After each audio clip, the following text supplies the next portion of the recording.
Okay then, so last time we covered the idea of duality in 3D space, and the crux of this matter is really that one can take a statement about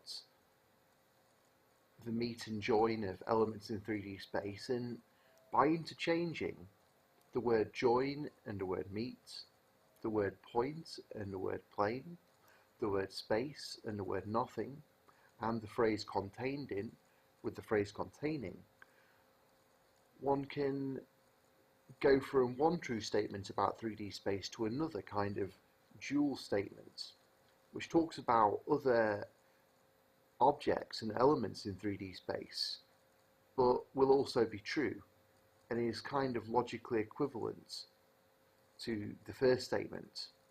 So we have this kind of duality that occurs in 3D space that comes about from swapping around the roles of points and planes. Okay, so today, in addition to duality in 3D space, we're also going to have a look at some other kinds of duality that can happen when we look at the geometry which is restricted to certain elements. So the classic example of this is duality in the plane, and the most important idea behind this is that, well, the join of 2 points is always going to be a line, and in the plane the meet of 2 lines is always a point. And so these two kind of fundamental statements about the interactions of elements in the plane, they also have a kind of duality, but rather than this duality being induced by swapping around the roles of points and planes, when we are working in 2-dimensional space, the duality is invoked by swapping around the roles of points and lines. So in the plane, swapping around the words join meet, point line, plane nothing, and the phrase contained in with the phrase containing, dualizes a statement about things that happen in the projective geometry of the plane. Okay, so it's an interesting consequence of the notion of duality in 3D space that something that's logically equivalent, in a way, to the geometry that occurs in a plane is what we can think of as the geometry which occurs in a point. So what I mean is that we can think about all the different planes and lines which contain a particular point, and these are the elements which we can restrict our attention to, and then essentially we're looking at the geometry which occurs in a point. And this geometry is just as valid as the geometry that occurs in 2-dimensional space or in a plane, and in fact it's logically equivalent to it by the concept of duality in 3D space. And so when we restrict our attention to the duality which occurs in a point, we can see that there's another kind of duality which arises within this special kind of geometry, and that is essentially that we can swap around the roles of lines through the point and planes through the point, and this will give us dual statements. So the sort of fundamental reason behind this duality is that when we're talking about the geometry in a point, we have that the join of 2 lines is always going to be a plane containing the point, of course, and dually the meet of 2 planes is always going to be a line. So when we're restricted to the geometry of a point, interchanging lines and planes induces a type of duality. Okay, so what we're going to do now is take a look at a curve in the plane, as in i.e. in two-dimensional space, and we're going to think about how to dualize it in the plane. And then we're going to take another look at this curve with respect to the other kinds of geometry that I've just been discussing. And we'll have a look at how to polarize this curve in those other kinds of geometry as well. So let me just more rigorously define what I mean by the word polarize, or the concept of polarity in general. So when I speak of duality, generally I'm talking about the kind of logical equivalence there is between statements, which can be obtained by doing those different replacements I was discussing. When I talk about polarizing a particular figure, basically I mean swapping around different elements in such a way that the resulting figure essentially has the same kind of logical structure as the initial figure, except for the role of specific interchanged elements has been swapped around according with the rules of duality I was just discussing. So here we have a curve which just happens to be a circle. I chose a circle for simplicity, but we could have chosen a much more complicated curve here. And we can think of this curve as being sort of made out of points. So we refer to it as a pointwise curve within the plane. Now, the notion of duality in the plane says that we can interchange the roles of points and lines. And so we can do this for this particular curve to get another kind of equivalent curve within which the roles of points and lines are interchanged. So interchanging the roles of points and lines, one then gets a line-wise curve in the plane. This is the dual idea. And so here we've essentially polarized our circle by, instead of thinking of the circle as a set of points on its boundary, we can think of it as a set of lines which are tangential, these set of lines which are tangential to this kind of circle boundary. And hence we can think of the circle as a kind of set of lines rather than a set of points. Okay, so what we're going to have a look at now is how to polarize our curve in the plane. But we're going to do the polarization this time in 3D space. So again, we're thinking of this initially as a pointwise curve. So it's essentially thought of as a set of points within a plane. And we're going to change that to a set of planes within a point. That's what happens when you find the dual of something in 3D space.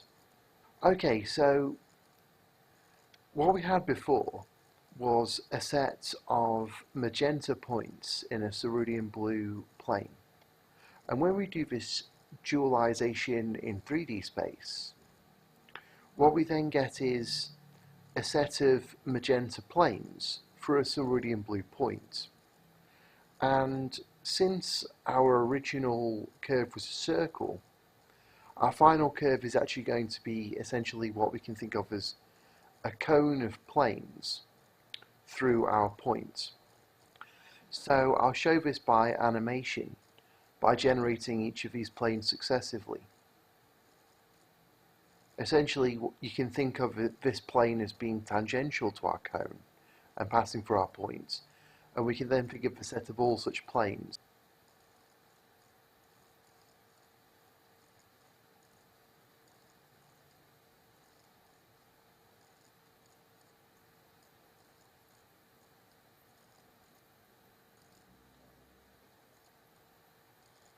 So here we have a visualization of all of these different planes, which is tangential to our cone. Okay, so now let's consider what happens when we take our plane-wise cone, as in our cone of planes, which I haven't shown here, I've just shown one green, and then we dualize that in the point. So if you remember the last figure, that was a set of magenta planes for a blue point. So if we then dualize that, or polarize that, with respect to the point, then we're going to be swapping round each plane with a line. And in this case it suffices to do this polarization by replacing each such plane with a line which is perpendicular to it, which goes through our blue point. And so if we animate this, we see that what the resulting figure is a set of magenta lines all the way around the cone. So this is the result of dualizing or polarizing our plane-wise cone with respect to the point. Okay, so we can collect all our results together about polarization in this commutative diagram. So what we have here is the 4 pictures which show this same curve, which just happens to be a circle for simplicity, in these different kinds of geometry. And it's quite remarkable to consider that logically, or kind of information wise, each of these curves is equivalent. And so we can see that, for example, polarizing in the plane takes us from the top left magenta curve in the plane to the bottom right line-wise curve in the plane. So from point-wise to line-wise, or vice versa. Polarizing in the point takes us from our cone of lines to our cone of planes at the top right. And we can also achieve these kind of operations via other routes. So for example, if you have a given figure in the geometry of a plane, such as the one in the top left, points in a plane, then you can translate that into the figure which is in the geometry of the points in several ways. I mean, you can just do the polarization in 3D space directly, which would essentially be, in this case, going from the picture on the top left to the picture on the top right. However, it's often easier to just polarize the figure in the plane. So that would be going from top left to bottom right. And then it's fairly easy to convert this line-wise curve into a plane-wise cone. Okay, so we're going to take a closer look at dualizing figures in 2 dimensions. And to facilitate this, we're just going to introduce a little bit of notation. So in general, we'll denote points using capital letters, and the join of a pair of points, as in the line through them, we shall just denote by putting those letters one after the other. So for example, the line joining points A and B, we shall simply call AB. Now sometimes we'll also refer to lines directly, and we'll use lowercase letters to refer to lines. So for example, the line starting at the top left we call little x in this diagram, and the line starting at the bottom left we call little y. And similarly, we just denote the meet of 2 lines, the point where they meet in a plane, as, well, the meet of line x and line y we simply call xy. So we could say, to express this diagram in words, that little x is the line through points A and B, and so we could say x equals AB, and we could say that big C is the point where lines little x and little y meet. So we could say big C equals little x, little y. Okay, so once one gets proficient at dualization, one can do it quite quickly. However, to begin with, it's quite useful to think of a figure in terms of a series of instructions, or think about a theorem in terms of a series of instructions and then a statement. And then one can dualize a particular figure just by dualizing the instructions step by step. So we have a theorem here which is basically described as a 6-step construction process and then a statement about the figure which is finally constructed. So we start off with a quadrangle, PQ on vertices PQ, R and S. So a quadrangle is just a set of 4 vertices, no 3 of which are collinear. When we say that 3 vertices are collinear, or a set of vertices are collinear, when they all lie on the same straight line. So we have 4 vertices, no 3 of which are on the same straight line. So step 2 is to create a line PS and a line QR, and let Z be the place where those 2 lines meet.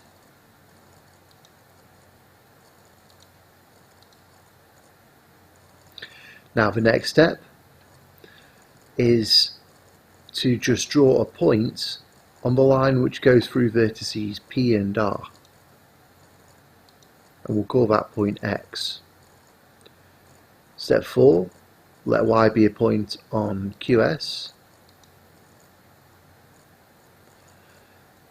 Step 5, let U be the point where the line joining X and Q meets with the line joining Y and P.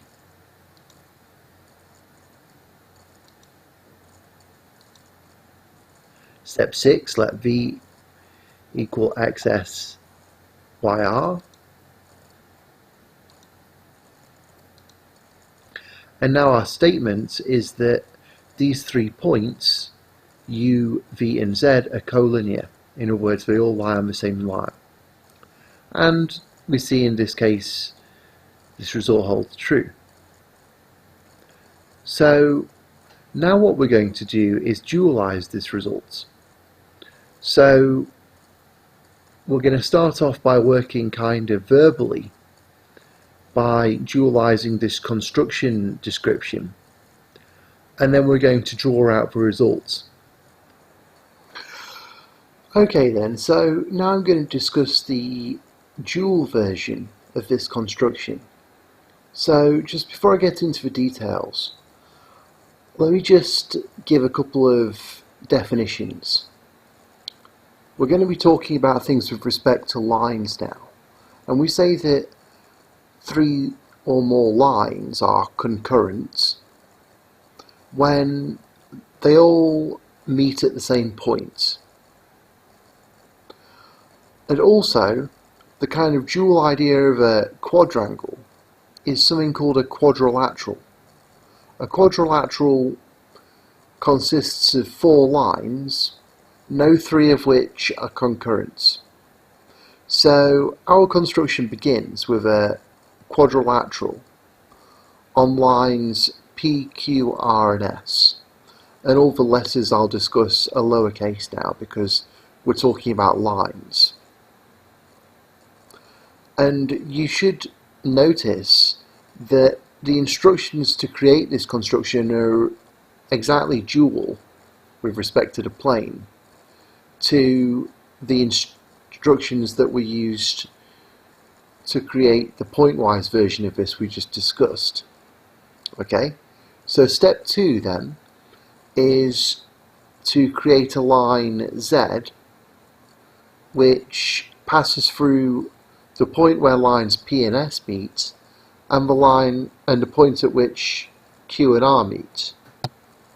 So line Z equals PS QR. and then we find a point PR where lines P and R meet, and we draw a line X through that point. Similarly, we find a point QS where lines Q and S meet, and we draw a line Y through there. Then we construct the line U, which goes through the points XQ and YP.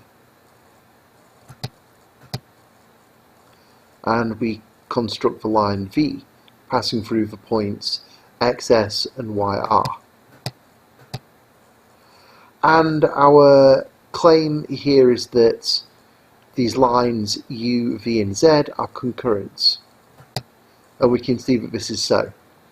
This purple point I've just added is contained within each of those three lines. Okay then, so for an exercise, here's another result of planar projective geometry. A very famous old result called Pappos's theorem. It's a few thousand years old. And what I'd like to do as an exercise is to dualize this theorem. So essentially the theorem says that if we have 3 points A, B and C which are collinear, in the sense that they'll lie upon the same line, little x, and we have 3 more points, A dash, B dash and C dash, which are collinear, then if you take the point you get by finding the meet of AB dash with A dash B, and you take the point you get by finding the meet of AC dash with A dash C, and you find the meet of BC dash and B dash C. So if you find those 3 points, the claim is that they all also lie upon a straight line. They're also collinear. So I'd like you to dualize this result and sketch the resulting kind of geometric idea. So sketch an example of the dual of this theorem. Okay, so what we're going to talk about now is a bit more on duality in the plane. And to do this, we're going to introduce a really important idea, and that's the idea of a tangent line to a curve. So basically, a tangent to a particular point on a curve, or a contact point as we call it, is a line which goes through that point and has the same direction as the curve does at that point. So we can define this a bit more rigorously. Let's say we have this point on a curve, or contact point A, and we want to find the tangent at A. So the way we can do it is, if we pick another point on the curve B and we construct this line X joining A and B, well, if we move this point B around the curve so that it approaches A, as this point B approaches A, this line X is going to approach the form of a tangent line at A on this curve. We'll see later that although usually there's just one tangent to a particular contact point, sometimes there can be more than one. But here we see quite clearly that as B approaches A, this line X is looking like a tangent to the line, to the curve at point A.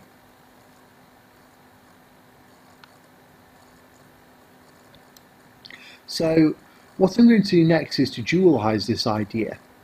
And so if you want to challenge yourself, I suggest you pause the video and dualize this statement and see if you can come up with the kind of definition of the dual notion of a tangent to a curve.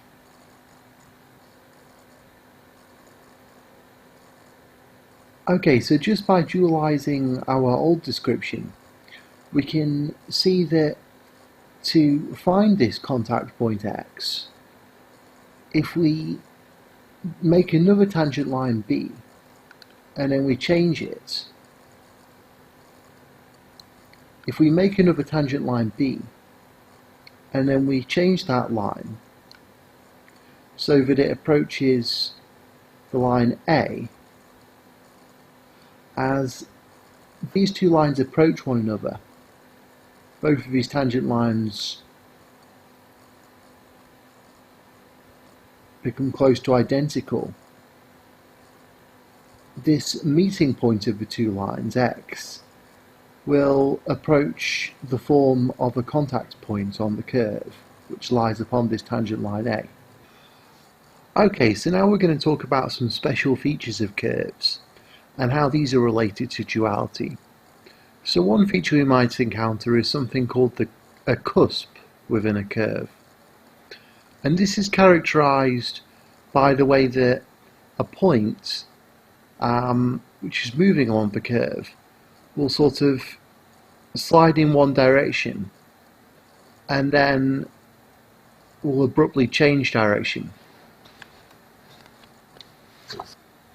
Okay, so here we have the kind of dual idea to that of a cusp on a curve, and that is an inflection point on a curve. So if we look at the tangent line to a variable point on the curve, if we move this point, we see the tangent line is going to change direction. And at an inflection point, this tangent line is going to tilt in a certain direction, and then it's going to stop and tilt backwards. So that's what happens at an inflection point, rather like the way a point will sort of change direction when it meets a cusp. However, now we're talking about the dual notion, so we're thinking about the tangent line as opposed to the contact point. Okay, so another kind of special phenomenon that we'll sometimes see in curves is something which is sometimes called a node. And basically a node is a place where a curve can cross over more than once in some sense. More precisely, we can think of it as a contact point on the curve, which can have more than one tangent.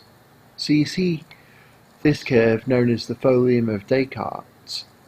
At this place where it sort of crosses over itself, this tangent line, in fact there are two different tangent lines to the contact point where it crosses over itself.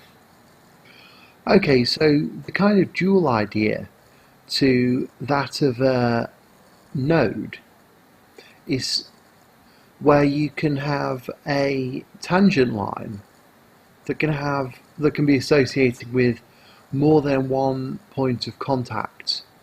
So this is generally called a bitangent if it has 2 points of contact. And you can see one of those here. This magenta tangent line makes contact with the curve at two different places.